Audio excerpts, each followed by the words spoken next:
오늘 여러분과 함께 나눈 이 말씀을 가지고 지난 며칠 동안 말씀을 준비하는 동안에 많은 도전을 저 스스로 받았습니다. 요즘에 우리나라에서 벌어지는 어느 한 사건과 또 우리나라의 정치 현실이라든가 아니면 한국 교회의 이런 여러 가지 문제점들을 생각하면서 이 말씀을 준비했습니다. 이 말씀을 준비하는 동안에 저 자신을 되돌아보고 우리들 자신을 또 우리 여러분들을 되돌아보고 한국교회를 되돌아보면서 우리가 돌아가야 될 자리, 우리가 있어야 될 자리가 어딘가 이런 걸 깨닫게 된 그런 은혜의 시간을 보냈습니다. 요즘에 한국 사회에서 다 알려진 이야기고 또 이미 판결이 난 그런 여러 가지 이야기들이기 때문에 제 여러분들에게 말씀을 드립니다. 사람들이 살면서 자기에게 맡겨진 그 지위와 또 사명을 잃지 않고 그걸 죽는 날까지 끝까지 지키면서 살아가는 건 얼마나 귀중한 일일까요? 근데 만약에 자기에게 맡겨진 지위와 사명을 제대로 감당하지 못해서 쫓겨나고 탄핵을 당하고 그래서 다른 사람이 그 자리를 차지하게 되면 그러고 난 다음에 그 사람이 수사를 받아서 감옥에 갇히게 되면 얼마나 우리에게 불행인가요? 우리가 흔히 사필규정이라고 이야기를 합니다. 본인이 감당해야 될 몫을 제대로 감당하지 못해 당연히 그게 감당한 거다. 이런 얘기를 하겠지만 그거는 본인에게 뿐만 아니라 가족이나 또는 그 구성원과 사회와 국가와 민족에게도 커다란 불행이라고 생각합니다. 우리나라에도 그런 대통령이 있었죠. 아직 임기가 남았는데 국정농단이다. 주위에 있는 사람들을 잘못 쓰고 해서 결국 탄핵을 당해 감옥에서 오랫동안 있다가 나와 지금은 아무것도 하지 못하는 그런 전직 대통령도 있습니다. 사람은 자기에게 맡겨진 그런 지위와 직분과 사명을 제대로 감당하게 되면 이런 비참한 말로를 경험하지 않는데 그걸 하지 못할 때 사람들이 비참해지는 걸 보게 됩니다. 요즘도 대통령에 대해서 그런저런 얘기가 나오는데 참 이런 얘기가 나온다는 것 자체가 우리 민족에게는 국가에게는 불행한 일이 아닌가 그런 생각이 듭니다. 그런데 또 요즘에 세기의 이혼 재판이다 그래가지고 요즘에 우리나라 꼴찌의 어느 한 대기업의 총수와 그 아내의 이혼 분쟁에 관한 얘기가 우리 온 국민들에게 들려집니다. 2심 판결이 났죠. 조 단위의 그 재산 분할을 하고 몇천억의 위자료를 주었다. 본래 아내와 결혼 생활하고 딸 셋을 두고 있었던 그가 어느 여자를 만나가면서는 가정을 버리고 자녀를 버리고 그 여자하고 살림을 차려 아기까지 낳았습니다. 그런 와중에 무슨 법적으로 회사가 잘못해가서는 감옥에 그가 갇혔습니다. 감옥에 있다가 나오는 날 많은 그 언론사들이 그 감옥에서 그가 나올 때 무슨 말을 할까? 카메라를 들이고 되고 있었는데 그가 나올 때 뭘 들고 나오는지 아세요? 기억이 나시는가 모르겠어요. 몇 년 됐죠? 오른손에 성경책을 들고 나왔습니다. 아마도 본인이 감옥에 있는 동안에 성경을 읽고 은혜를 받고 회개했다 그런 뜻이었겠죠. 근데 놀라운 건 그렇게 성경을 들고 나와서 이야기를 하고 난 다음에 한 달도 되지 않아 자기가 혼의 자식이 있다. 어느 여자를 만나서 가정을 꾸리고 혼의 자식이 있다는 것을 밝혔습니다. 사실 그런 모든 것들을 알고 있었던 아내가 그러지 말라고 여러 차례 얘기했는데 결국 남편이 돌아오지 않고 그렇게 공개적으로 가정을 꾸리고 있고 혼의 자식이 있다는 걸 얘기하게 되다 이제 아내가 이혼 소송을 해서 그게 이번에 판결이 났죠. 저는 한 사람의 그리스도인으로서 또 목회자로서 그 사람이 성경책을 들고 나오고 그 후에 혼외자식이 있다는 것을 스스로 고백할 때 사실은 부끄러웠습니다. 우리는 그 부끄러운 이야기인데 성경책으로 두고 나왔던 그가 혼외자식이 있다는 얘기를 했을 때 참 얼마나 이율배반적이냐는 그런 생각이 듭니다. 남편이라는 사람이 아버지의 자리 또 남편의 자리, 자기에게 맡기는 직무와 책무와 제 몫이 있는데 그걸 감당하지 않게 되면 정말 얼마나 어처구니 없는 일이 벌어지나요. 결국 이번 2심에서는 판사가 그런 얘기를 했습니다. 한 여자와 한 남자가 만나 부부로서 가정을 지켜야 되고 우리나라는 일부 일처를 주장하는 것이지 일부 다처주의가 아니다. 그래서 판사의 올바른 판단에 대해서 감사한다. 변호사가 그런 얘기를 했습니다. 제가 이런 말씀을 여러분들에게 장황하게 드리려면 사람이 자기에게 맡겨진 지위와 직분과 사명을 잘 감당하게 되면 아름답지만 그걸 떠나게 되면 비참해진다는 거죠. 딸 셋은 엄마 편이라고 합니다. 글쎄요, 그가 재산이 많으니까는 그런 재산 분할이라든가 그런 이혼 미자료 같은 거를 내겠죠. 그런데 이런 모든 것들을 보는 국민들의 마음은 어떨까요? 제가 이런 말씀을 드리냐면 여러분과 제가 살면서 특별히 하나님의 일꾼으로서 교회의 성도로서 하나님 우리들에게 주신 직분이 있습니다. 지위가 있고 사명이 있고 우리가 감당해야 될 몫이 있습니다. 그런데 만약에 이런 지위와 직분과 몫을 제대로 감당하지 못해 다른 사람이 그거를 대체한다고 한다면 얼마나 불행합니까? 제가 그렇고 여러분이 그렇고 우리 모든 그리스도인들은 그렇게 일을 제대로 못하고 그래서 사람들로부터 손가락질을 당해 결국은 하나님이 우리를 제하시고 다른 사람을 앉힌다고 한다면 얼마나 불행한 일일까 하는 것입니다. 오늘 우리가 읽은 본문이 바로 그런 얘기를 하고 있습니다. 초대교회는 두 가지 해결해야 될 문제가 있었습니다. 그것은 예수님이 승천하시고 이제 남겨진 제자 공동체는 구심점을 잃었습니다. 그래서 그들은 마음과 영혼을 하나로 묶어야 될 굉장히 다급한 사명이 있었습니다. 그래서 제자 공동체는 첫 번째 제자 공동체를 초대 믿음의 공동체를 기도 공동체로 만들어야겠다고 생각을 했습니다. 여러분 신앙인들이 교인들이 어떤 하나의 주제를 놓고 함께 기도를 하게 되면 그러면 절대로 그 교회는 흩어지지 않습니다. 왜냐하면 한 주제를 놓고 온 교우들이 합심해서 기도하는 동안에 이 교인들 간에는 보이지 않는 영적인 일치감, 연대감, 유대감이 형성이 됩니다.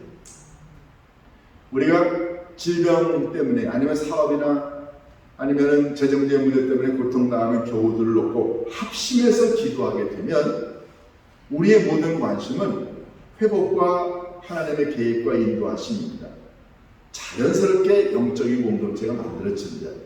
그런데 공동 기도 제목이 없으면 중보 기도를 하지 않으면 그냥 온 교우들이 각자의 생각을 갖게 되고 결국은 이견 차이로 인하여 교회가 어려움을 겪게 됩니다. 초대교회 예수님 떠나고 난 다음에 남겨진 제자 공동체들끼리 예수님의 명령을 듣고 그들은 열심히 기도합니다. 만나면 기도하고 예배드리고 찬송하고 떡을 떼고 교제를 나눴다. 이 초대 공동체. 결국 기도가 교회의 일치와 단계를 가져온다고 생각해 그들은 기도에 전념했습니다. 두 번째 그들이 맞닥뜨린 어려움은 뭐였나요? 그건 바로 12명의 제자 가운데 한 명이었던 가룟 유다가 이제 자살해서 죽었기 때문에 그 12번째 제자의 자리를 채워야 한다는 것이었습니다. 오늘 우리가 읽은 내용이 바로 12번째 제자를 뽑는 그 과정을 아주 상세하게 기록을 하고 있습니다. 예수님은 12제자를 뽑았습니다. 그것은 이스라엘 민족이 12지파로 구성이 되어졌기 때문에 12제자는 각 지파를 대표한다는 상징적인 의미를 갖고 있습니다. 물론 12명이 다 각 지파를 대표하는 건 아니지만 12이라고 하는 숫자 자체가 그런 온전한 숫자였습니다. 그래서 예수님의 이 11명의 제자들은 가룟 유다가 빠진 그 자리를 채워서 그래서 예수님의 온전한 12제자 그룹을 만들고 이 12제자를 중심으로 해서 초대교회가 예수님이 맡겨주신 직분과 사명과 몫을 감당하자 이렇게 결의를 하게 됩니다. 그런데 오늘 이 본문을 가만히 읽어보게 되면 아주 장황하게 나옵니다. 베드로가 여러 사람들 앞에서 일어나서 이야기합니다. 자, 다윗이 그가 예언한 바가 있다. 즉 하나님의 사람을 잡아 밀고 하고 부정하고 버리고 한 이런 사람은 하나님께서 그 사람을 내치고 흩어버리게 만들고 그래서 결국 불의의 싹스로 밭을 사고 후에 몸이 곤두박질해서 뭐 여러 가지 이런 그의 삶이 황폐해지고 그리고 파멸하게 된다. 이런 여러 가지를 예언한 그 내용이 이루어지지 않았느냐. 당신들이 알다시피 가룟 유다가 그렇게 은삼십냥에 예수님을 팔아넘기고 난 다음에 그가 어떻게 됐느냐? 그가 자살해서 죽었고 그가 뭐 실신이 떨어져 가서는 배가 터져 창자가 다 터져 나와서 죽지 않았느냐? 그리고 그 피가 흘려졌는데 그 피를 사람들이 악에 담아라 했고 그 피가 흘려진 그 자리는 황폐하게 되고 거기에 거하는 자가 없게 될 것이다. 이게 이루어지지 않았느냐? 이 일을 다 지금 예루살렘 사람들이 다 알고 있지 않느냐? 라고 먼저 언급을 합니다. 그러면서 하는 말이 성경에 나와 있는 대로 그가 가지고 있었던 직분을 타인이 취하게 하였도다. 이러니 가룟 유다가 그렇게 해서 죽었으니 그가 가지고 있었던 직분을 이제 다른 사람이 맡도록 하자. 다시 말해서 우리가 두 번째 제자를 뽑아야 될 이유가 여기 있다. 이렇게 얘기를 합니다. 그러면서 자격을 이야기합니다. 예수님이 세례를 받을 때부터 하나님 나라에 올려가실 때까지 이 모든 광경을 다 보고 함께 사역에 동참했던 성도들 가운데 한 명 이 사람을 뽑자 해가지고 기도하던 중에 이런 자격을 완벽하게 갖춘 두 사람을 이제 추천을 합니다. 한 사람은 요셉이라고 하는 사람이고 한 사람은 마띠아라고 하는 사람입니다. 그래서 이 두 사람을 놓고 하나님께 기도합니다. 하나님, 여기 하나님이 원하시는 기준에 완벽하게 부합한 두 사람이 있습니다. 이 사람 다 하나님이 원하시는 사람이 될 수 있습니다. 그러나 우리는 이 두 사람 중에 누가 하나님이 원하시는 사람인지 알 수 없으니 아버지 하나님이 뽑아주옵소서 하고 기도합니다. 그러면서 유다는 이 직무를 버리고 자기의 갈 곳으로 가버렸습니다. 그래서 그들이 기도하던 중에 제비를 뽑아 이제 마띠아를 뽑게 됩니다. 제비 뽑기는 이래서 나온 거예요. 여러 사람이 있는 중에서 아무나 제비 뽑는 게 아니고 온전한 자격을 다 갖춘 사람, 한 사람과 두 사람을 올려놓고 두 사람을 올려놓고 하는 거죠. 이렇게 해서 마띠아가 뽑힙니다. 그런데 이 성경은 이후에 마띠아가 누구며 어떤 역할을 했는가에 대한 얘기는 성경에 언급이 없어요. 왜요? 성경의 관심은 마띠아라고 하는 사람이 누구며 어떤 일을 했느냐에 관심이 있지 않습니다. 전설에 의하면 그는 복음을 증언하다가 감옥에 갇혔고 나중에 순교를 당했다고 하는 전설만 있을 뿐입니다. 어떻게 뽑았느냐 선출 방법도 관심 없습니다. 그리고 뽑힌 마띠아는 어떤 사람이냐 전혀 관심이 없습니다. 중요한 건 15절부터 26절까지 왜 유다를 대신할 사람을 뽑아야 되며 그리고 이렇게 하나님이 맡겨주신 직무를 버리고 세상으로 간 사람의 말로가 어떻게 되느냐 이걸 강조하는 게 오늘 본문의 초점입니다. 먼저 여러분 가룟 유다는 어떤 사람인가요? 가룟 유다 예수님의 부름을 받아 제자 그룹에 들었던 사람입니다. 여러분 한번 생각해 보세요.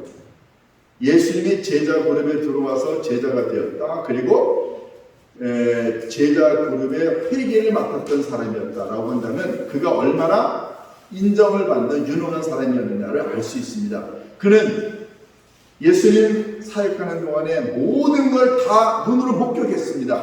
경험했습니다. 예수님과 함께 동고동락했습니다. 정말로 유능하고 능력 있고 인정받았던 사람이었습니다. 그런데 어떻게 됐나요? 그는 은삼십냥의 스승을 배반하고 팔아버립니다. 결국 그는 회개의 일을 보면서 점차 예수님을 사랑하고 하나님의 나라를 사랑하고 사람들을 사랑하고 그 사역을 사랑하는 마음보다 자꾸만 돈을 만지다 보니까 돈의 욕심, 돈의 관심, 돈에 대한 욕구, 이 사탄의 욕구에 무릎을 꿇게 됩니다. 결국은 성경은 그를 가르쳐 도둑이라고 얘기합니다. 예수님 사랑, 자기의 직분 사랑, 사명 사랑을 내동댕이 치고 돈에 대한 욕심, 세상에 대한 욕심, 이것이 점점점 자라 결국 그는 욕심의 노예가 되어서 스승을 팔아버립니다.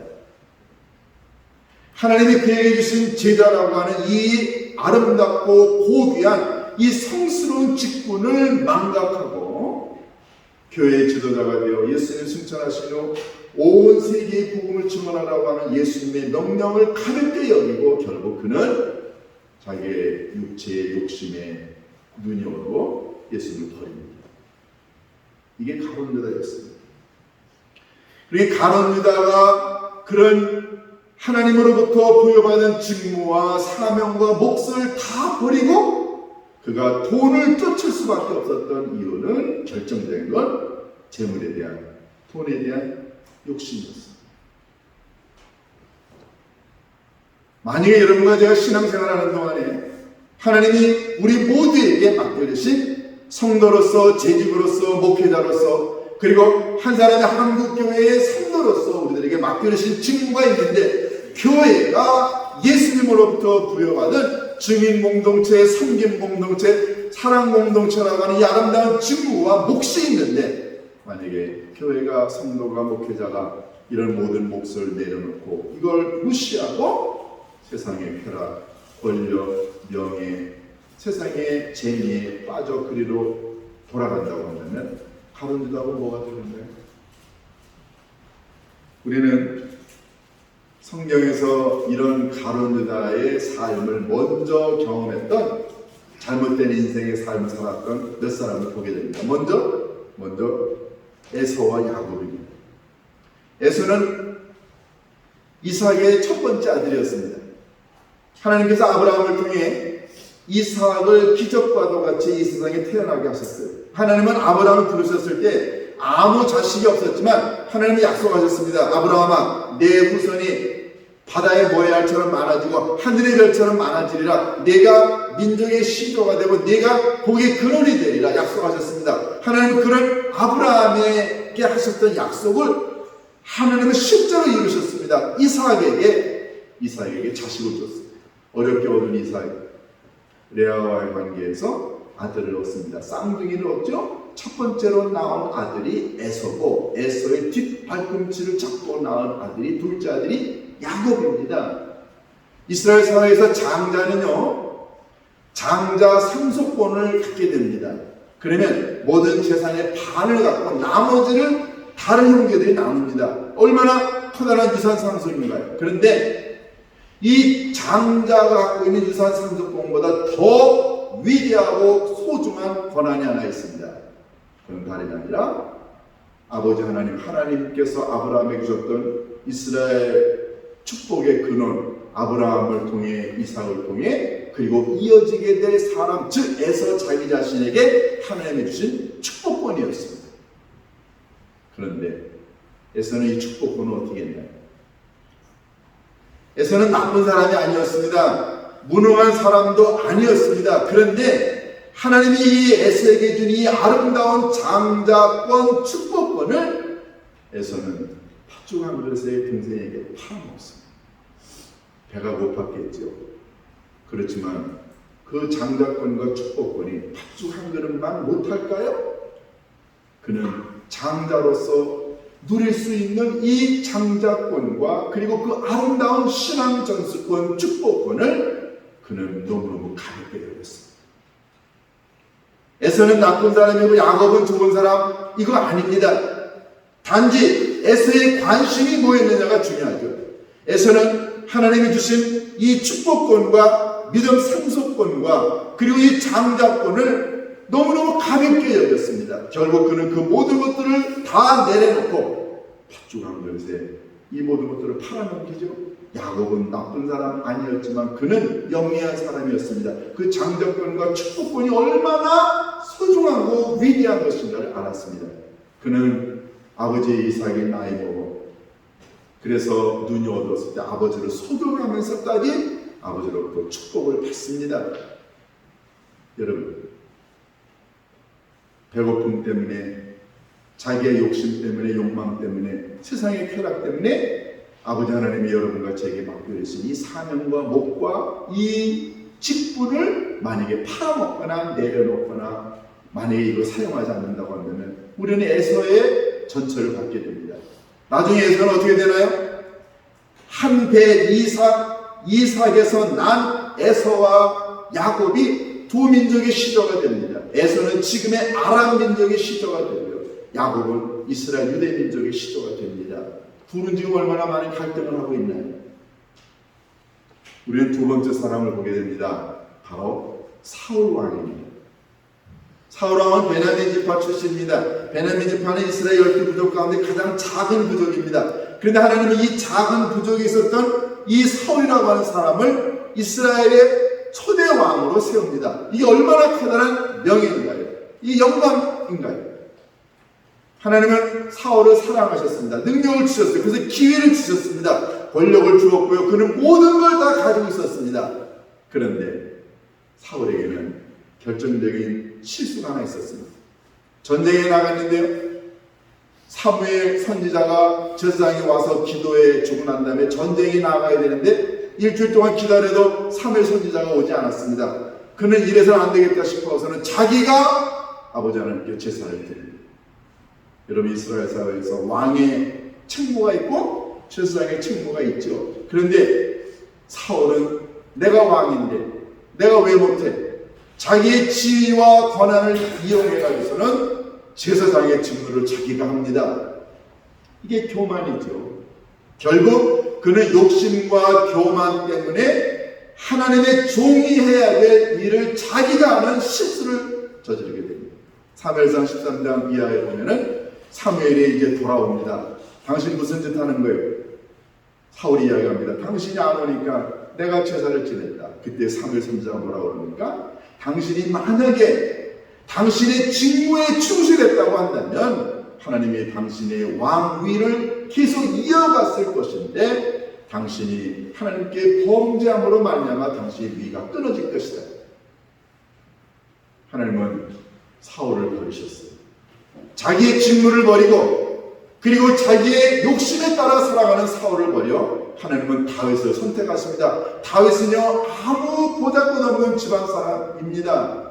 그런데 하나님은 다윗을 들어 이 왕위를 이어가게 하십니다. 본래 만약에 사울이 계속해서 자기의 직무를 잘 감당했다고 한다면 예수님이 사울 집안의 후손입니다. 그런데 사울을 폐하시고 사울이 불행하게 죽게 되자 하나님은 다윗을 세웠고 결국 예수님은 다윗의 후손이 되었습니다.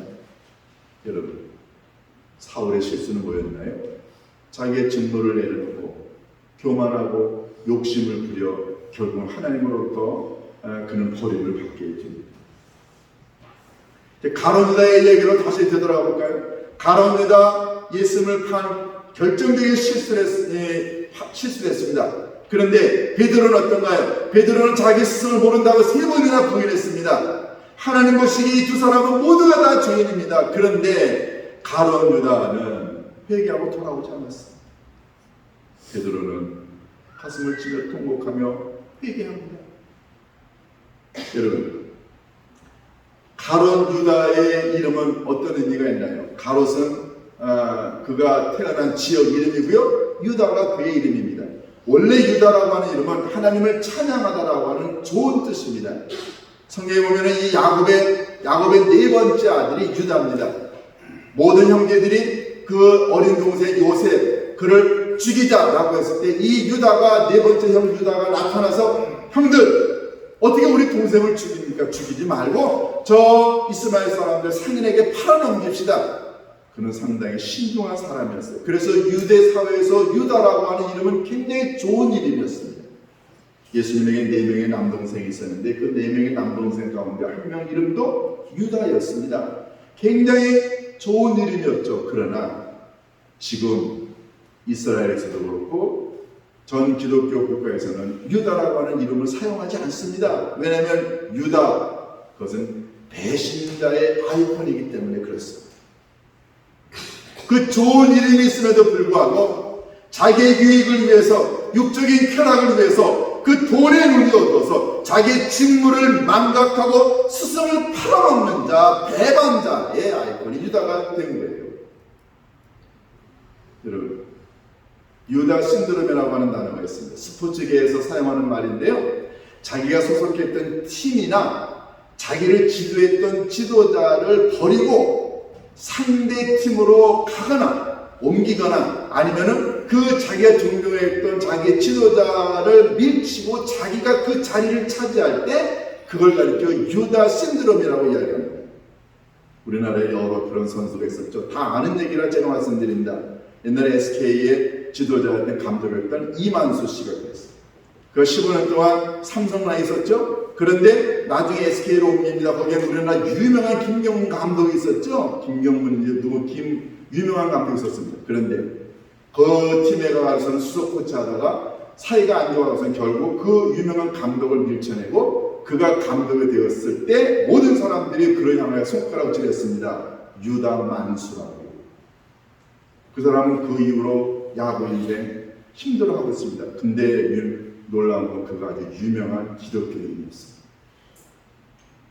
그는 배신자의 낙인을 받았죠. 우리나라의 안현수 선수라고 하는 빅토르 안이라고 하는 스케이팅 선수도 그렇지 않습니까?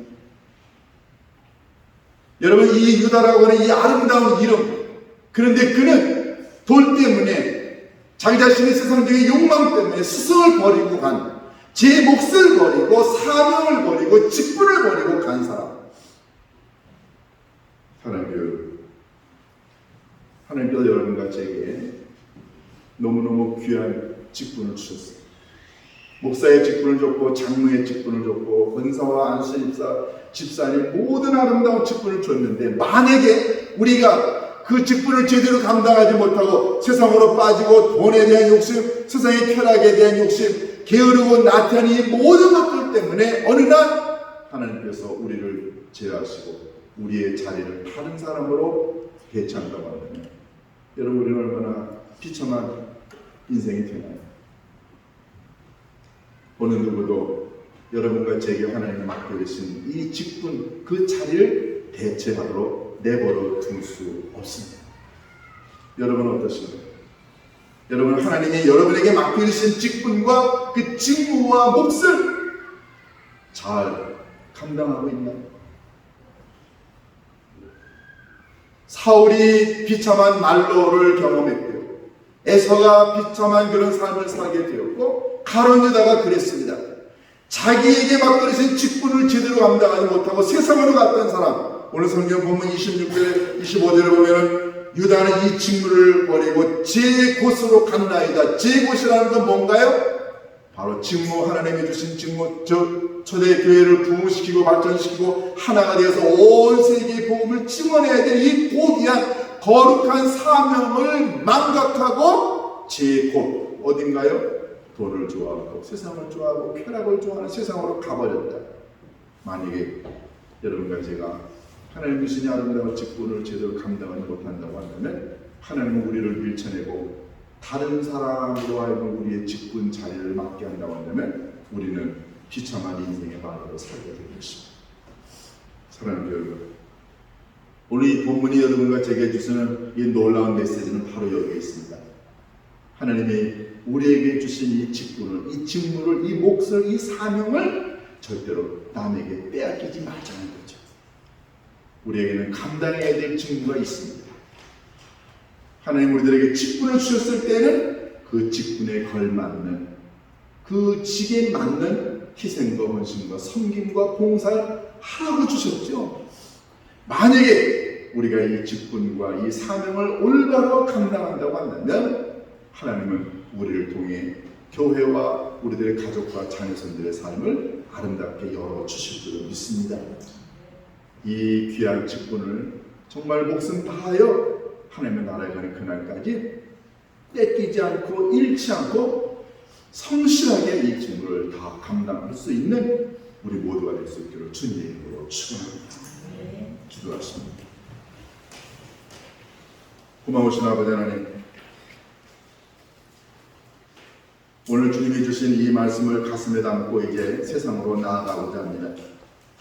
아버지 하나님이 우리 모두에게 주신 아름다운 직분, 이 거룩한 직분과 사명과 그리고 이 직무 절대로 소홀히 여기지 않도록 인도하여 주옵소서.